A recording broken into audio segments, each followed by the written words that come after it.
ఇచ్చినప్పుడు ఇన్నేళ్ల నుంచి వాళ్ళు అప్లికేషన్లు పెట్టుకొని ఇన్నేళ్ల నుంచి ఎవరు పట్టించుకునే వాళ్ళు లేరు. మరి ఇల్లు లేక ఇప్పుడు వర్షాకాలం ఇల్లు లేక ఎక్కడ ఆదవుతారు? వాళ్ళకి ఇచ్చిన అయితే గవర్నమెంట్ అంటే మన అందరి సొమ్మే కదా.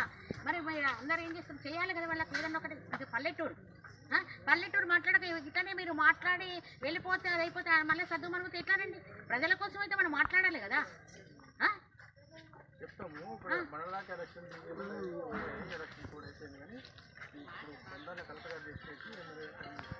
కాదండి, ఇప్పుడు నేను అనేది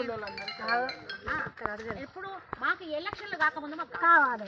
మాకు ఎప్పుడో మళ్ళీ ఎలక్షన్లు అయినాక మళ్ళీ పెండింగ్ పడిపోతుంది. సర్పంచ్ ఎలక్షన్, ఉప సర్పంచ్ ఎలక్షన్, మళ్ళీ పెండింగ్ అయిపోతుంది.